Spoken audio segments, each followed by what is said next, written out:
Welcome back, dreamers. I hope you're set it up to hear more disturbing tales. Before you drift to sleep, tell me in the comments from where you're listening from. When I was between 11 and 13, my family lived in an older house with its own personality. Creaky floorboards, slightly warped walls, and odd little spaces like the small door in my bedroom that led to the attic.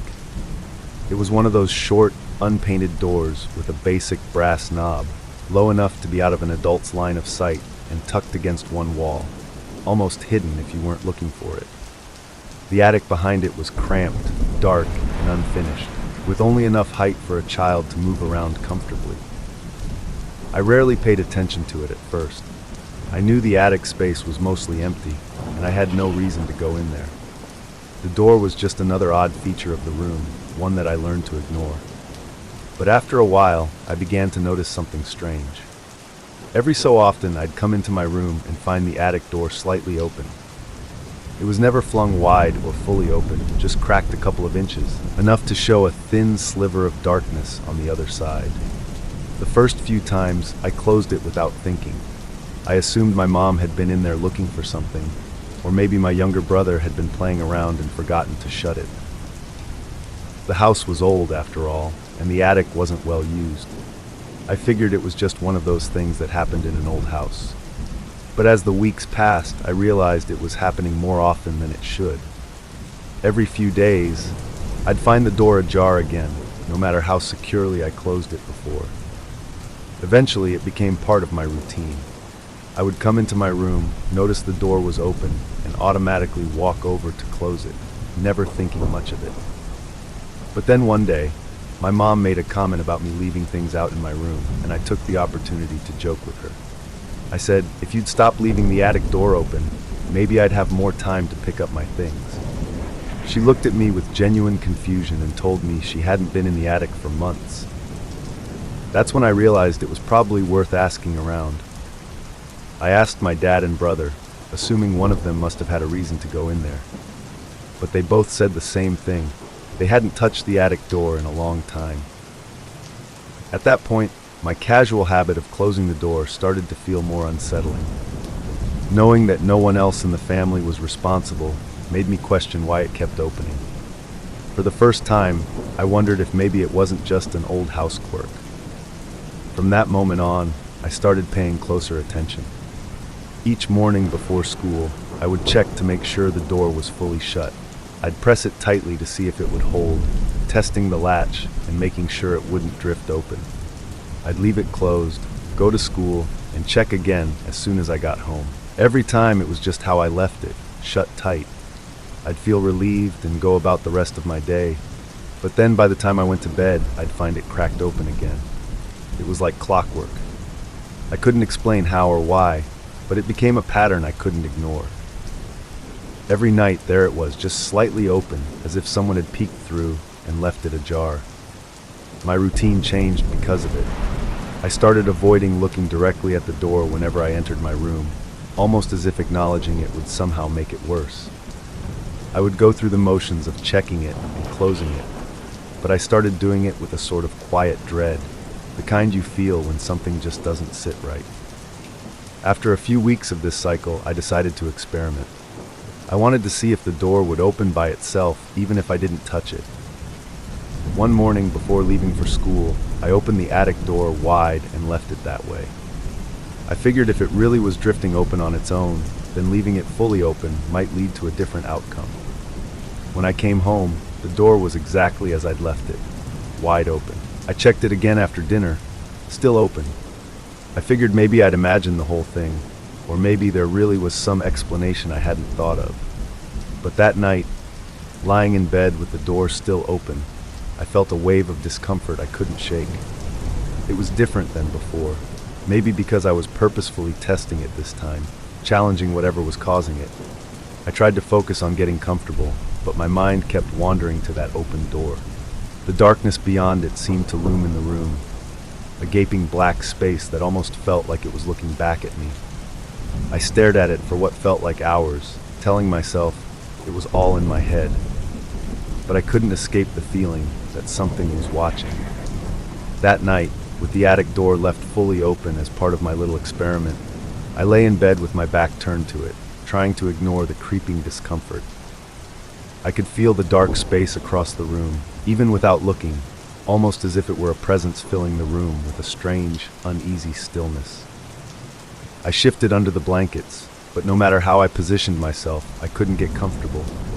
My eyes kept drifting to the other side of the room, as if drawn to that open doorway against my will. I told myself to relax, that it was just an empty space, but every creak and groan of the old house seemed magnified in the silence. My mind began to play tricks on me. I thought I could hear faint, almost imperceptible sounds coming from the attic, soft shuffling noises, or perhaps the sound of settling wood. But in the darkness and quiet of the room, it was impossible to tell. I glanced over at my bedside clock. The glowing red numbers told me it was 12:30. I'd been lying there for nearly 2 hours, and sleep felt farther away than ever. The air felt colder than usual, and I pulled the blanket tighter around me, staring at the shadows cast by the moonlight through my window. Part of me knew I was being irrational, but the longer I lay there, the more it felt like something was in that room with me, something silent and watchful. I squeezed my eyes shut, trying to focus on anything but the open door. Maybe it was my imagination, but I thought I could feel the faintest draft coming from the attic, a whisper of cold air that seemed to carry with it a sense of something lurking just beyond my line of sight.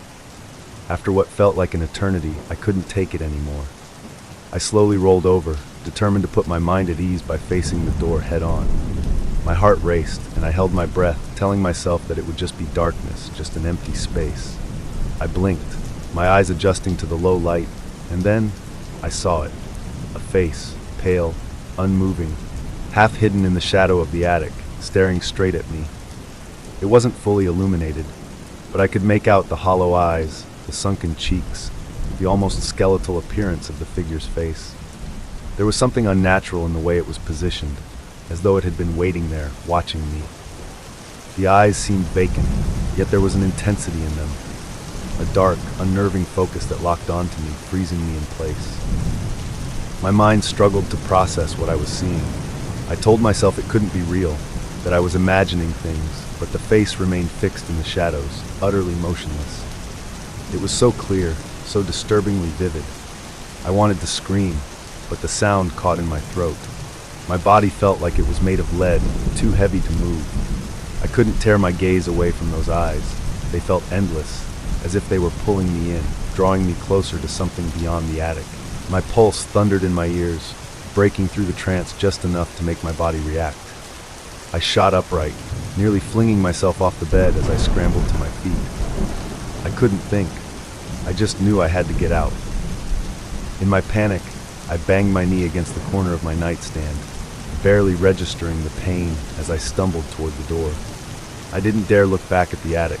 I couldn't bear the thought of seeing that face again, of those eyes still locked onto me from the darkness.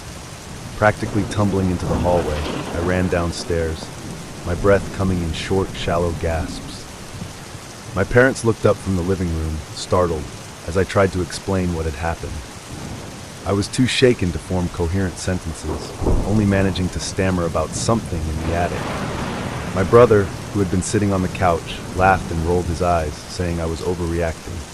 But I couldn't shake the feeling that what I had seen wasn't a trick of the light. It had felt too real, too close. My mom, seeing my pale face and the genuine fear in my eyes, suggested that I could sleep in the guest room that night. I nodded, too relieved to argue. Even with my family around me, the memory of that face lingered in my mind, haunting me with every step I took away from my bedroom. My parents reassured me it was probably just a shadow or a figment of my imagination, but deep down, I knew I hadn't imagined it. I'd seen something, and it had been watching me. When I finally lay down in the guest room, I found myself facing the door, unwilling to turn my back on it. Every sound, every creak of the house made me jump. I spent hours staring at the ceiling, my mind racing through the memory of that face, those hollow eyes, frozen in place in the attic doorway. It was as if they had followed me, lingering in the darkness even after I left the room. and although I told myself I'd never go near that attic door again, I couldn't escape the nagging feeling that whatever was there might still be watching, waiting, just beyond the threshold. Years passed, and I moved on from that house and the eerie memories it held. By the time I was a senior in high school, the attic door was nothing more than a strange story I rarely thought about. One of those unsettling childhood memories that you chalk up to an overactive imagination. I'd almost convinced myself that the whole thing had just been my mind playing tricks on me. That year, I discovered that our new physics teacher and his wife had bought our old house. He quickly became one of my favorite teachers. He was passionate about his subject, engaging in class, and had a way of making physics feel interesting and accessible. Toward the end of senior year, my friends and I were working on a little project with an old VHS camcorder, making a video where we went around town filming memorable places and doing silly things. On a whim, we decided it would be fun to visit my old house and see how it had changed under the new owners. When we arrived, my physics teacher and his wife were kind enough to give us a little tour of the house. As we walked through each room, memories came flooding back. The rooms looked different with new paint colors and furniture, but the layout was the same, and it was easy to picture it just as it had been years ago. I pointed out a few spots where my dad had made some improvements. A light fixture he'd installed, the built-in shelves he'd put up in the living room. My teacher and his wife seemed amused, letting me reminisce and tell stories as we moved through each part of the house.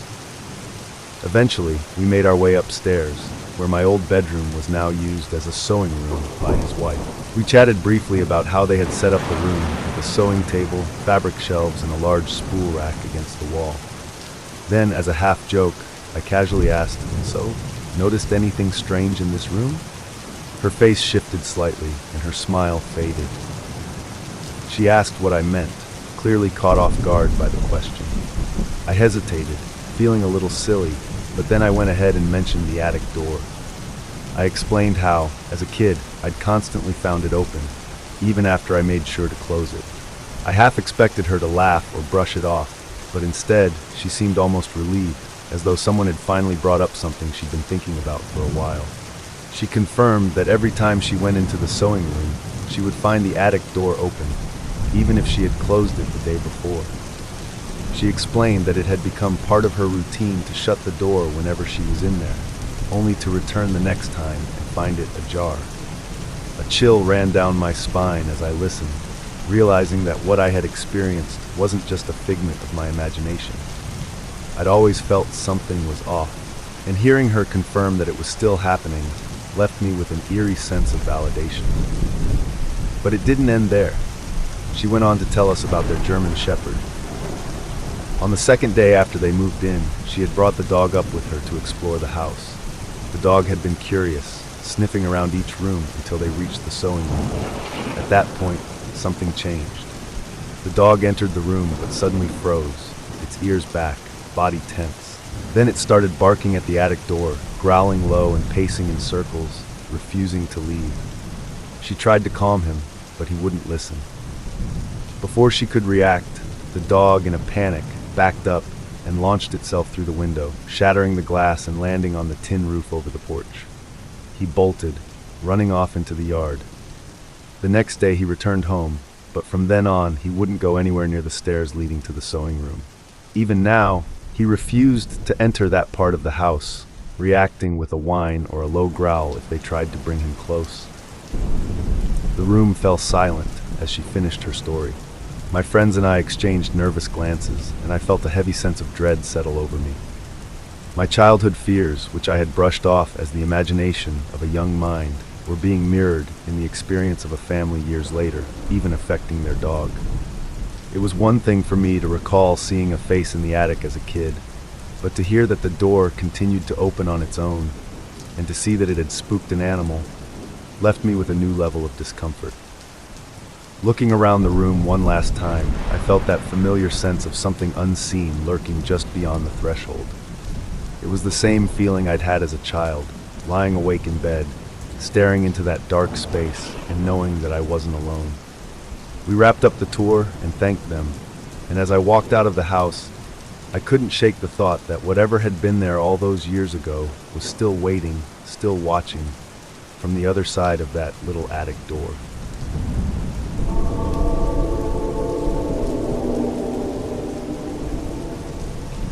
During my university years, I rented a small, cozy studio unit nestled behind a house in a quiet neighborhood.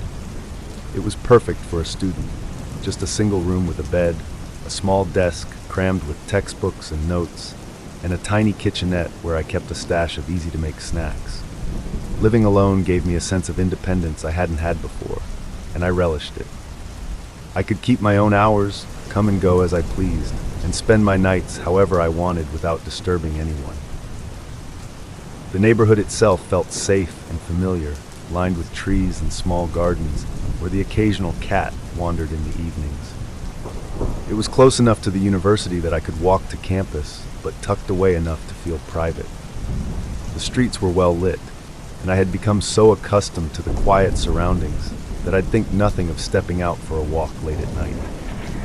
I was a chronic night owl. Most nights, I'd be up studying, working on assignments, or just reading, sometimes until well past midnight. If I needed a break, I'd go for a quick walk to clear my head or grab a snack from one of the nearby 24-hour spots. There was a McDonald's and a 7-Eleven a few blocks down, both familiar and welcoming, their neon lights casting a glow that cut through the night. The walk was about 10 minutes each way, enough to stretch my legs and give me a mental break before heading back to my desk. On these late-night walks, I'd take the same path, noticing all the small, familiar details of my route. I'd pass the little row of townhouses, most of them dark at that hour, with only the occasional porch light on.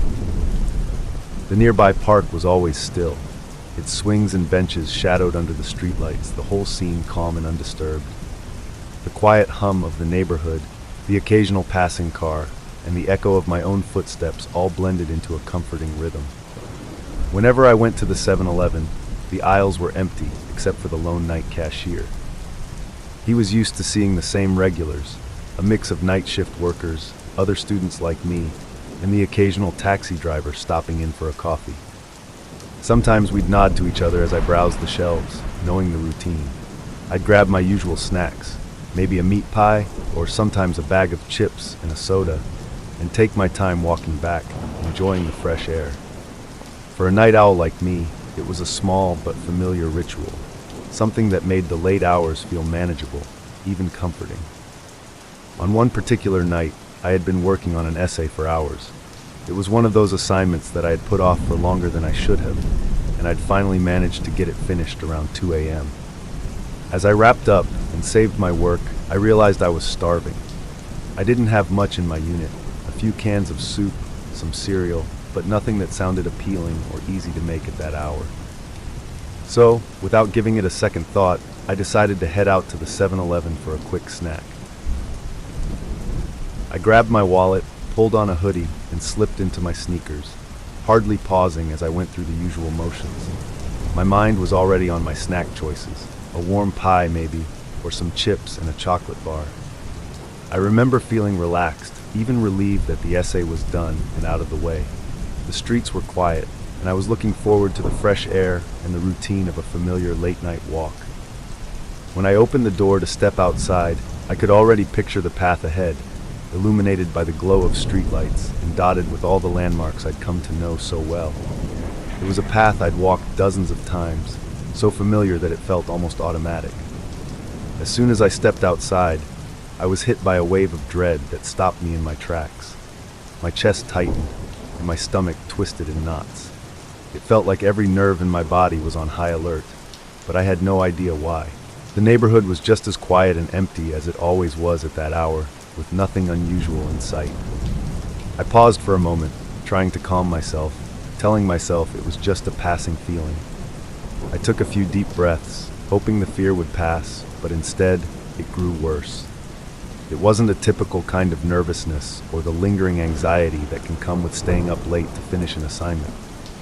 This was something else entirely, an intense, almost primal fear that I couldn't shake, as if something terrible were lurking just beyond my view. I could feel my heart racing, each beat loud and heavy in my chest. I glanced around, half expecting to see someone or something nearby, but the street was empty.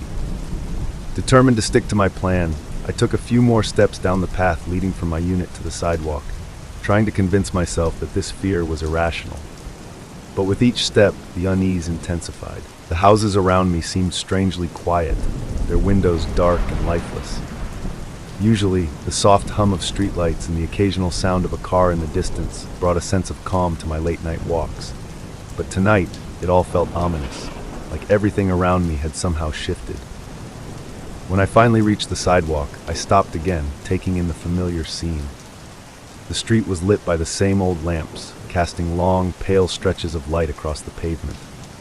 But what usually felt comforting now looked stark and eerie, the shadows stretching further than I remembered, filling the empty spaces between the houses. The usually inviting glow of the distant 7-Eleven sign, barely visible at the far end of the street, felt cold and detached, like it belonged to some other world. Everything looked just as it should have, but I couldn't shake the feeling that I was being watched, or worse, that something was waiting for me to continue down the path. I stood there, rooted in place, my mind racing through every possible reason for the fear gnawing at me. There was nothing out of place, no one around, nothing to suggest that I was in danger. But my body refused to move. I could feel my legs shaking, my breathing shallow and rapid. I looked around once more, scanning the bushes, the parked cars, even the darkened windows of the houses across the street. I knew there was nothing there, but it felt as if I were standing on the edge of a cliff, just one step away from some unseen disaster. The air was still, almost unnaturally so. Even the faint breeze that usually rustled through the trees had stopped. My skin prickled, the tiny hairs on my arms and the back of my neck standing on end. It was as if the entire street had fallen silent, holding its breath along it, waiting for something. I tried to shake off the feeling, to convince myself it was nothing. I thought about all the times I'd made this same walk, at all hours, without a single issue. There was no logical reason for me to feel this way, yet every instinct told me to turn back, to get inside and lock the door. Frustrated with myself, I took one more step, willing myself to keep going. But the fear was too overpowering, too real. My body felt frozen, my feet planted firmly in place as if they refused to carry me any further. Every inch of me was screaming to turn around, to abandon this strange, unsettling walk and go back to the safety of my unit. I realized that I couldn't force myself to ignore it, and in that moment, I gave in. Slowly, I backed away, glancing over my shoulder as I retreated down the path and back to my front door. As soon as I was inside, I closed the door and locked it, feeling an immense wave of relief as I leaned against it. My heart was still racing, my hands shaking, as I tried to make sense of what had just happened. There was no reason for it, no rational explanation, yet I was left with the unshakable feeling that something had been waiting for me out there, hidden just beyond the edge of my sight. I stayed by the door for a few moments, catching my breath and trying to calm down. Eventually, I made my way to the kitchen and poured myself a bowl of dry cereal, the only quick snack I had on hand. As I sat at the counter, slowly crunching through my makeshift meal, I kept glancing at the door, half expecting someone to knock or something to appear outside the window. But everything remained silent and still. The fear began to fade, but the feeling of unease lingered, refusing to leave. That night, I never made it to 7-Eleven. Instead, I sat in my unit, the unfinished essay temporarily forgotten, replaying the entire experience in my mind, unable to understand why the street that had always felt so familiar had suddenly become so terrifying. The next day, as I went about my usual routine, I still couldn't shake the unsettling experience from the night before. I replayed it over and over in my mind, searching for some logical reason behind the fear that had gripped me so suddenly. There was nothing, no event, no visual cue, no reason at all for the intense sense of dread that had sent me running back inside. I chalked it up to stress or maybe just exhaustion from working on my essay so late. But that sense of foreboding hadn't fully faded, lingering as a faint whisper in the back of my mind. It was late afternoon when I overheard some students talking in the hallway. They were discussing an incident that had taken place at the 7-Eleven the night before. Intrigued, I listened closer, and my blood ran cold as the pieces started to fall into place. Apparently, around 2:30 a.m., the very time I'd been about to leave, a group of intoxicated men had gathered near the intersection outside the 7-Eleven. They'd been causing chaos, yelling and throwing things, creating a scene that quickly escalated. From what I overheard, it seemed they'd turned aggressive and had singled out a student from our university, attacking him in the parking lot. The student had been badly beaten, and the group fled the scene before anyone could intervene. Thankfully, he wasn't seriously injured, but the details were disturbing enough. It had happened right at the intersection where I would have been walking, and at almost the exact time I would have arrived. As I took in the story, I felt a chill settle over me. My hands went cold, and a knot formed in my stomach. Had I ignored the strange, overwhelming fear that kept me inside, I would have walked right into the chaos. A strange feeling of relief washed over me, mixed with a profound sense of discomfort. I kept thinking about that unexplainable fear, the way my instincts had screamed at me to turn back. It was unsettling to realize how close I had come to stepping into a potentially dangerous situation, especially when I'd had no way of knowing about it. That wave of terror the night before had felt so irrational, yet here was the proof that something bad had indeed been waiting at the end of that walk. As the days passed, the details I overheard stayed with me, lingering at the back of my mind like a faint echo. I found myself replaying each moment leading up to the decision to turn back, remembering the way my body had reacted so intensely despite my rational mind telling me it was safe. It was a reminder of how sometimes instinct knows more than logic can explain.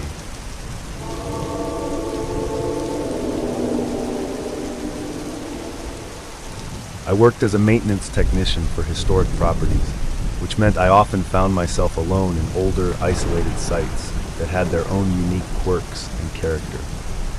One such place was a historic house museum, part of a larger landmark site that included a visitor center and a network of trails winding through the woods. The main house itself was secluded, sitting about half a mile up a dirt road from the visitor center. The walk up the winding path was quiet and peaceful on most days, lined with old oaks and pines that shaded the road and blocked out much of the light. Even in daylight, the trees made it feel like you were stepping back in time. The house was beautiful in its own way, but had an aura of stillness that was amplified by its location in the woods. Its exterior had seen better days. The paint was peeling slightly, and the shutters hung askew, giving the place an even older appearance. I enjoyed the solitude of working there, but it also had a way of making every small sound feel amplified. With no one around, I'd often find myself hyper-aware of even the creak of a floorboard or the rustle of leaves in the wind. On this particular winter day, it was cold and cloudy, with a low, thick layer of gray clouds that seemed to block out any hint of sunlight. The overcast sky made the day feel more like evening, casting everything in a dim, muted light.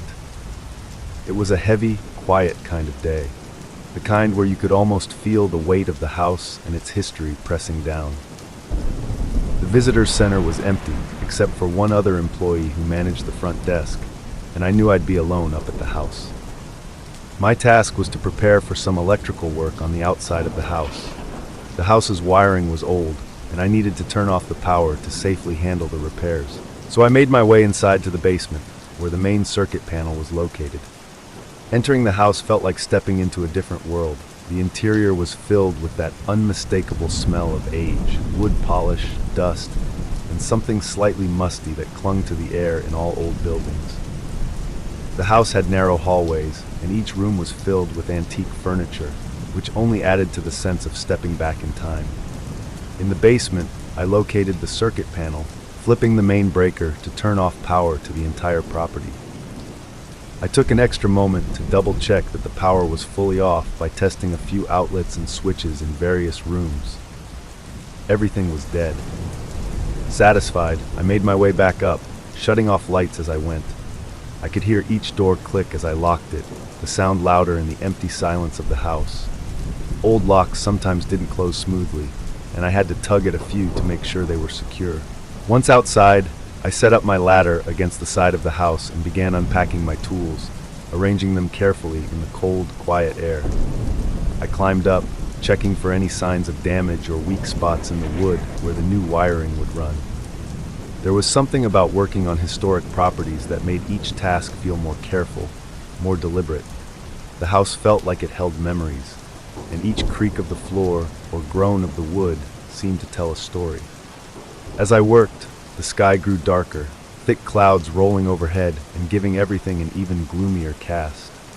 The trees surrounding the clearing were tall and dense, and without the usual sounds of city life in the background, I became aware of every little noise, the crunch of leaves underfoot, the occasional caw of a crow in the distance, the shuffle of my boots against the gravel. The solitude made me hyper-aware, almost expectant, as if I were waiting for something to break the silence. For the most part, though, the work was straightforward.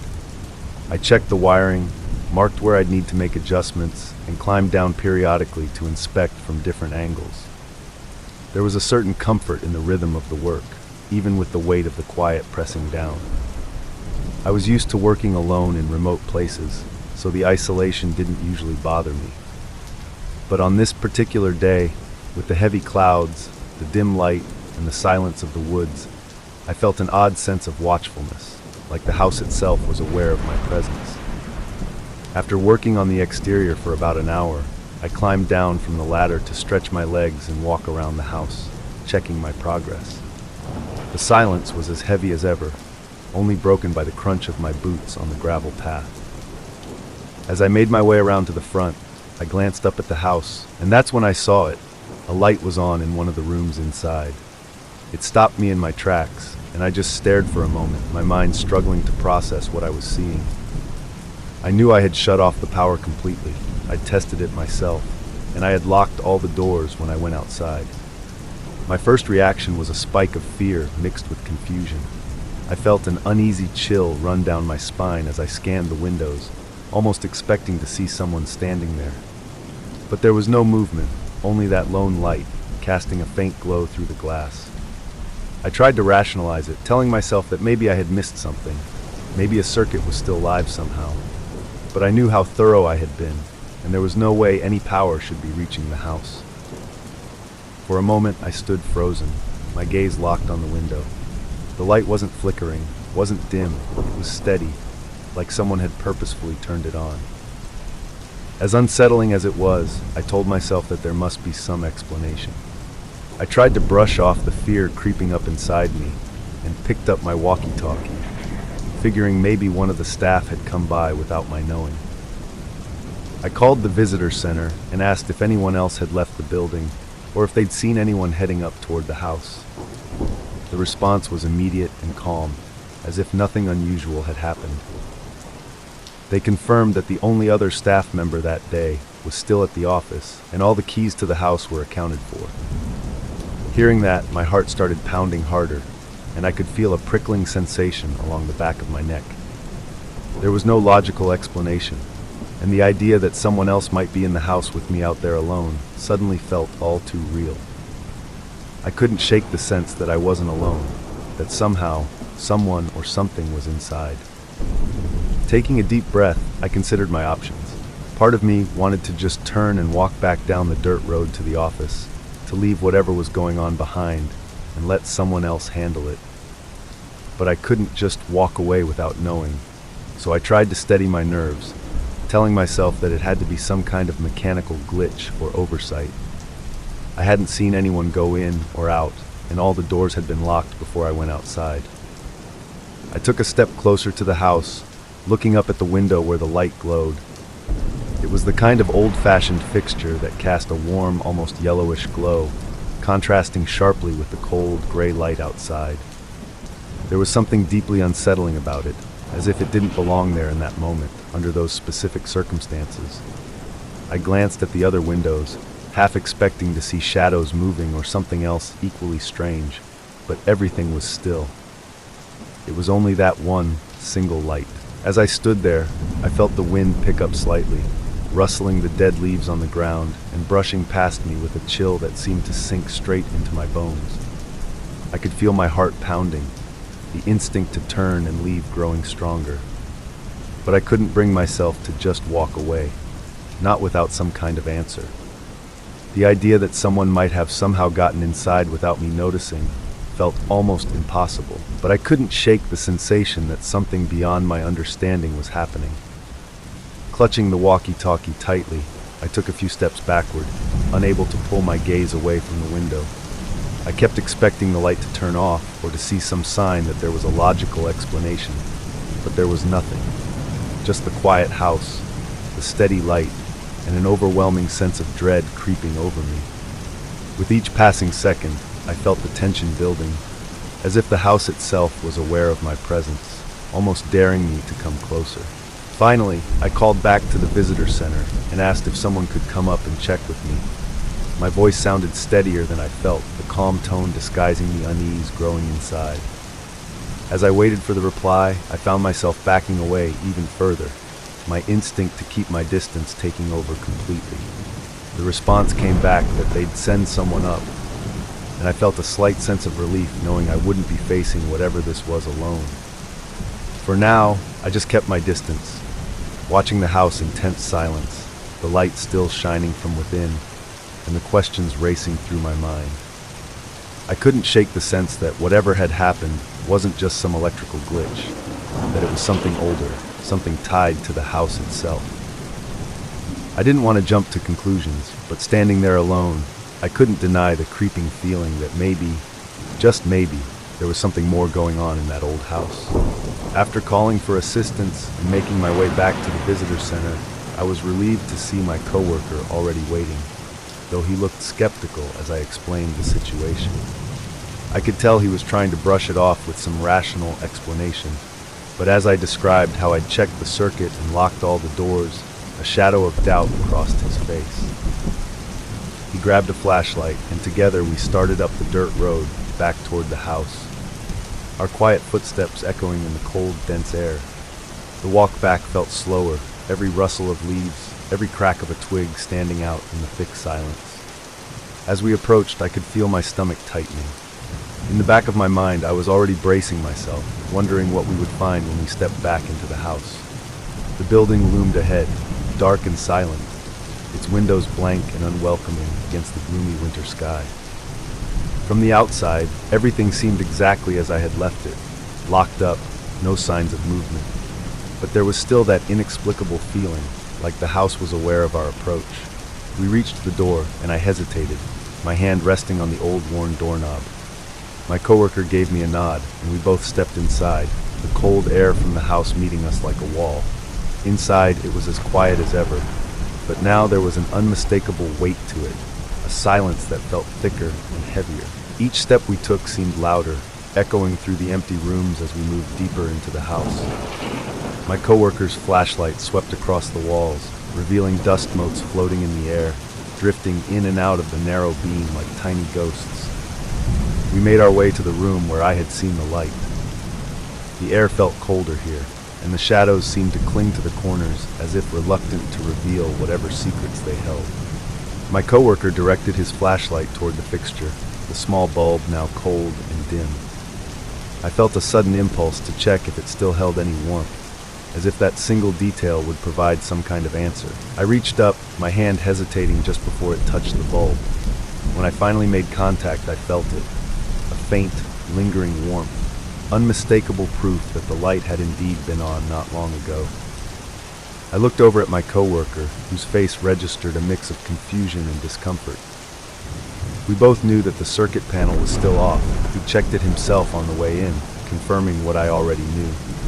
There was no logical way that light could have been on, and yet the warmth in the bulb told a different story.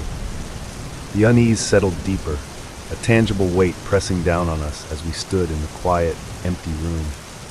The house felt different now, as if we had crossed an invisible boundary, intruding into a space that wasn't meant for us. I found myself looking around the room, half expecting to see something, anything, that could explain what had happened.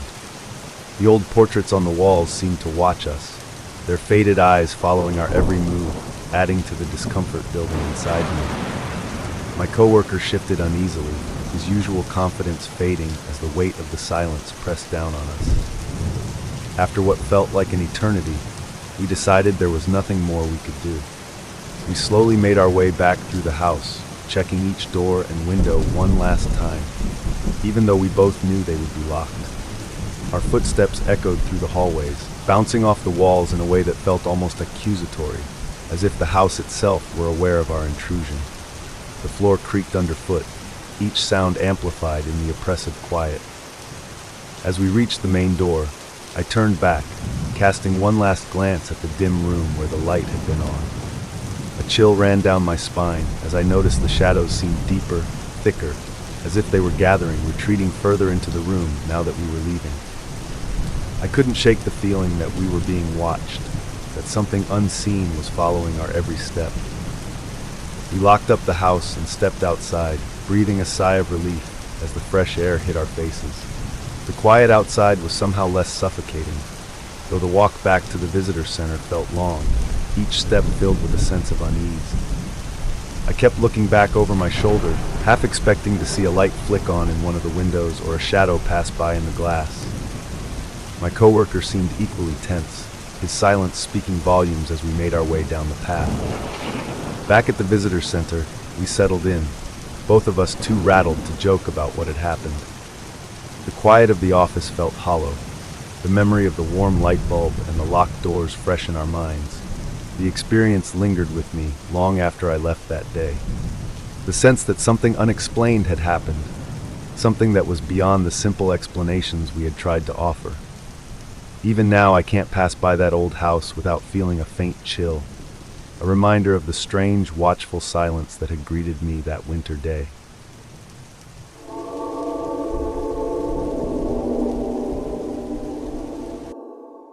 Our condominium setup was a bit unusual. My family owned two apartments stacked on top of each other, one on the 7th floor and the other on the 8th. The two spaces made for a convenient arrangement, especially as our family grew and we needed more room. The 8th floor apartment was our main living space, where we spent most of our time together, cooked meals, and hosted visitors. The 7th floor, in contrast, was quieter and often unused except for storage and the occasional overflow of household items. It felt more like an extension of our home than a separate apartment, but it still had a distinct atmosphere, especially when empty. To go between the apartments, we had to step out into the shared hallway, which connected each apartment door along the floor. Getting from the 8th floor to the 7th was a short trip by elevator or a quick walk down the stairs. The hallway was usually empty and silent, adding a slight separation between the two spaces. Each apartment had its own series of locks, a main gate with 2 locks and a solid door with a third, which added a layer of security, but also required keys each time someone went in or out. It was a bit of a hassle, especially when you were only going down to grab something quickly, but I was used to it. One evening, during dinner, my mom realized we were out of ice cream, which we kept stored in the freezer downstairs on the 7th floor. Without missing a beat, she asked if I could run down and grab some. It was a simple request. We often kept extra supplies downstairs to avoid cluttering the main kitchen upstairs. I finished the last bite of my food, grabbed the set of keys, and headed out without much thought, planning to be back within a few minutes. The hallway outside was just as quiet as always. Most of the lights were dim, and I could hear faint sounds of activity from a few apartments, but otherwise, everything was still. I walked over to the elevator and pressed the button, watching the numbers count down as it reached my floor. The short elevator ride was familiar, routine. I barely noticed the soft hum as it descended one floor, and before I knew it, the doors opened onto the 7th floor hallway. The air in the hallway felt a little cooler on the 7th floor, and I noticed the faint smell of cleaning products lingering from earlier in the day. I pulled out the keys as I approached our door, glancing up and down the hallway out of habit. Everything looked exactly as I expected, quiet, empty, and still. It was around dinner time, so I assumed most people were in their apartments or out, leaving the floor unusually silent. As I reached the door, I unlocked the gate, turning each key and hearing the familiar click of the locks releasing. The gate swung open with a slight creak, and I moved to the main door, fitting in the final key and unlocking it before stepping inside. The first thing I noticed was the darkness. Unlike the 8th floor apartment, where lights were usually on, this one had no lights except for the faint glow spilling in from the hallway behind me. I reached over and flicked on the small light near the entrance, just enough to illuminate the path toward the kitchen. The apartment felt cooler and stiller than usual, as it often did when it had been empty for a while. I was used to the difference. It was more like a storage area or an extra room than a fully lived-in home, so its silence and stillness didn't faze me. The furniture was arranged much like it was upstairs, but everything felt somehow more distant, less lively. My footsteps echoed slightly as I moved further inside, heading toward the kitchen, where I knew the ice cream was stored in the freezer. The layout was identical to the apartment above, so I didn't need much light to navigate. The space was so familiar that even in the dimness, I could move through it by memory. I moved past the living room, barely glancing at the sofa and chairs, which sat quietly in the darkness. The dim light from the entry barely reached that far, casting long shadows across the floor and walls, giving the room a slightly unsettling stillness. But I brushed it off. This was routine. I'd come down to this apartment countless times, and it always had this empty feeling when no one was around. It was just a quiet room in a familiar place, and I was there for a simple, quick errand. The sooner I grabbed the ice cream, the sooner I could get back upstairs to join the family at dinner. As I walked through the familiar darkness of the 7th floor apartment, the silence felt almost too thick, the kind that fills empty spaces and amplifies every small sound. Each step I took seemed to echo a bit longer than it should, my footsteps soft but distinct on the quiet floor. I passed through the dimly lit entryway and into the living room, my eyes slowly adjusting to the shadows around me. Just as I neared the doorway to the kitchen, I caught sight of something that made me pause mid-step. There, in the living room, was my dad, sitting on the sofa in the dark. At first, I felt a strange sense of relief seeing him there, assuming he had come down before me for some reason. But as I focused more, a prickle of unease crept over me. He was sitting completely still, facing forward with his hands resting on his knees, unmoving in the shadows. His face was partially obscured by the dim light, but I could make out the shape of his profile, the line of his jaw and forehead, and the faint glint of his eyes. Something about his posture felt off, too rigid, too tense, almost as if he were frozen in place. I waited a beat, expecting him to say something, maybe to joke about surprising me or ask why I looked so startled. But he just sat there in silence, eyes fixed ahead, as though he didn't even notice I was there. The quiet stretched on, each second making the room feel colder, the air denser. I shifted my weight, clearing my throat slightly, and tried to break the silence by saying, "Hey, Dad, are you here to grab something too?" Nothing. No response, not even a nod or glance in my direction. He continued to sit there, his expression fixed, almost as if he were lost in thought or listening to something I couldn't hear. I couldn't shake the feeling that he wasn't really present, as though he were physically there, but somehow disconnected, his mind somewhere far away. The unease grew stronger, but I brushed it off, telling myself he was probably just in a weird mood. I tried to keep things casual, walking past him to the kitchen.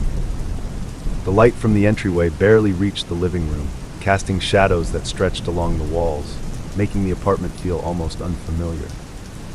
I felt my footsteps slow down as I got closer to the freezer. The silence was so deep I could hear my own breathing, steady but shallow, and the faint hum of the freezer was the only other sound in the room. Once I opened the freezer and grabbed the ice cream, I turned back toward the living room, still holding the container. I noticed again how my dad's posture hadn't changed at all. He was still sitting in that stiff, oddly formal way, staring straight ahead, his hands unmoving on his knees. It struck me then that I hadn't seen him blink. I hadn't heard a single rustle of movement from him since I'd entered, and the quiet around him felt unnatural, almost oppressive. As I walked back toward him, my mind started racing with questions. If he'd come down here, he would have needed his own set of keys, and I couldn't remember a time when he had taken them. It didn't make sense. He'd been upstairs with the family, eating dinner. Why would he be sitting here alone in the dark without saying anything? Feeling the need to break the silence again, I spoke up, asking if he had a key to lock up after himself. But once more, there was nothing. No response, no movement. He just continued to sit as if he hadn't heard me at all. I couldn't make sense of it, and the longer I looked, the more surreal the whole scene felt. My dad was right there, but somehow it didn't feel like him. It was as though I were looking at a version of him that didn't belong here, a silent, motionless figure that seemed more a part of the darkness than of my own family. My instinct was to just leave. I wanted to put this strange feeling behind me and head back upstairs as quickly as possible. Clutching the ice cream, I turned away, glancing over my shoulder one last time as I headed toward the door. My dad's figure was still there, unmoving, his face half hidden in shadow. The image stayed with me as I unlocked the door, letting myself out as quietly as possible. Stepping back into the hallway, I felt a strange mix of relief and confusion, my mind still racing with unanswered questions. There was something deeply unsettling about the encounter, something that gnawed at me as I stood in the hallway, clutching the cold container of ice cream. The silence from the apartment seemed to follow me out, lingering in the empty corridor as I waited for the elevator. I kept telling myself it was nothing, that I was reading too much into a simple encounter. But as the elevator doors closed, I couldn't shake the feeling that I'd just experienced something beyond explanation, something I couldn't quite place. Back upstairs, I felt an odd sense of relief as I stepped into the warm light of our main apartment. I closed the door behind me, feeling the familiar comfort of being home. The sounds of my family talking and eating drifted from the dining area, and I could hear the clink of silverware and quiet laughter as I approached. The normalcy of it all was grounding, especially after the strange, silent encounter downstairs. But just as I began to shake off the discomfort, I walked into the dining room and froze in my tracks. There, sitting at the table, was my dad. He was laughing at something my mom had said, casually spooning food from his plate, as though he'd been there all along. I stared, my mind reeling as I tried to process what I was seeing. He looked up, noticing my expression, and his smile faded as he asked if something was wrong. I stammered, struggling to find words, the ice cream still cold in my hand. The impossible thought hit me. I had just seen him downstairs. I was sure of it. Trying to keep my voice steady, I asked him how he'd gotten back upstairs so quickly.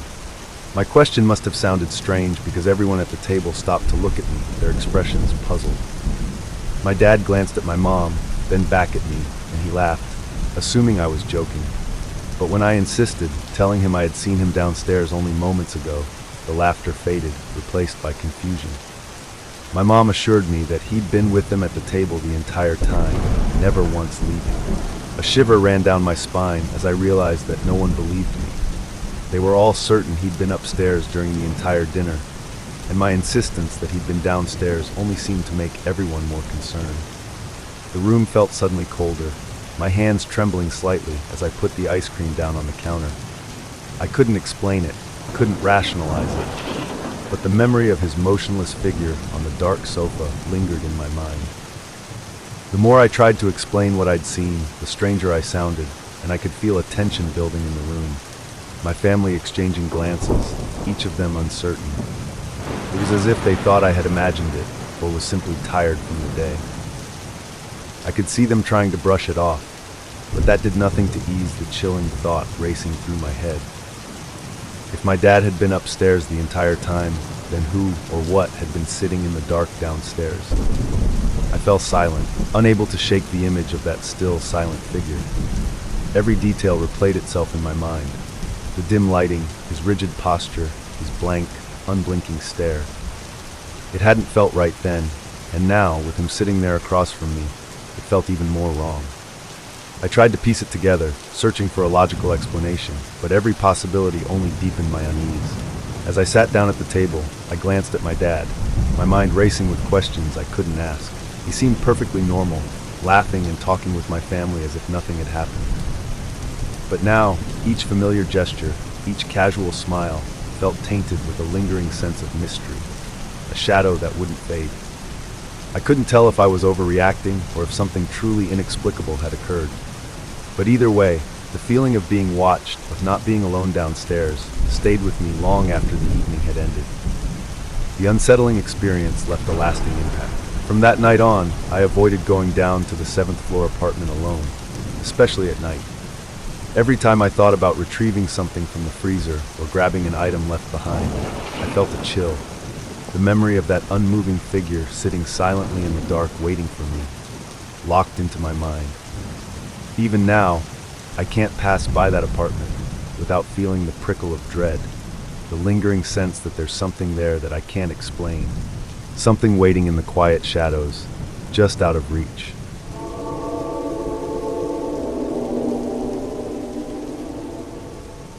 A few years ago, back when I was still in high school, I was left home alone for a weekend. My parents and sister had gone out of town, so I had the house to myself for a few days. It was an ordinary school day, and I was driving home that afternoon, looking forward to a quiet evening. As I pulled up to the house and passed in front of it, I caught a glimpse of something strange that made me slow down. I could have sworn I saw an old woman standing in my sister's bedroom window, her face almost pressed against the glass, peering out. She was dressed in white clothes, and there was something odd and unsettling about her presence. For a split second, I just sat there in the car, staring up at the window, trying to figure out what I was seeing. I remember thinking it had to be a trick of the light, or maybe some laundry or a pile of clothes, something that just looked like a figure. The rational part of me dismissed it as nothing, but a small, nagging feeling wouldn't quite let it go. After a moment, I parked the car and went inside, deciding to check out my sister's room just to put my mind at ease. I climbed the stairs, walked down the hallway, and opened her bedroom door. The room was empty and quiet, just like it should have been, with the sunlight filtering in through the curtains. I glanced around, half expecting to find some object near the window that might have looked like a person from outside. But there was nothing that could have explained what I'd seen. The room looked perfectly normal, untouched.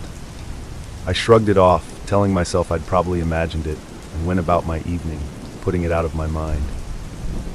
It wasn't until later that night, when I was getting ready to settle in, that the strange feeling returned.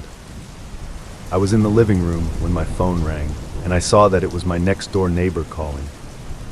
There was a slight edge to her voice that I hadn't heard before. She sounded nervous, almost frantic, as she explained why she was calling. She told me she'd been outside and noticed someone in my sister's room, pacing back and forth. She described the figure as an older woman, dressed in white, who seemed to be walking repeatedly from one side of the room to the other. My heart sank as she described exactly what I'd seen earlier that day. A chill ran through me as I listened, my eyes instinctively glancing toward the stairs leading to the bedrooms. The house felt suddenly colder, emptier, and the quiet around me seemed to deepen. I had no explanation for what she had seen, especially since I'd checked the room myself earlier and found it completely empty. I could barely believe what I was hearing, but the panic in my neighbor's voice was undeniable. She genuinely believed there was someone in my sister's room, and that thought alone was enough to send my mind racing. I thanked her and hung up, my hand still gripping the phone as I stood there, unsure of what to do. Part of me wanted to go back upstairs, to check the room again, and reassure myself that it was still empty. But the idea of walking into that room, especially after dark, filled me with a strange sense of dread. I couldn't shake the image of that figure pacing in the room, the possibility that I wasn't alone in the house creeping into my mind. The rest of the night, I couldn't settle down. Every creak of the house, every small sound seemed amplified, making my heart race. I stayed in the living room with all the lights on, unwilling to go upstairs. I didn't sleep much that night, constantly glancing at the stairway and wondering if that figure was still there, waiting in the dark. By morning, the unease had lessened, and I felt a bit silly for how scared I'd been. But to this day, I've never forgotten that weekend, and I never found an explanation. Whatever, or whoever, I saw in that window remains a mystery, and I've never seen anything like it since. But even now, whenever I pass by my sister's room, I can't help but glance at the window, half expecting to see that strange figure once more, looking back at me.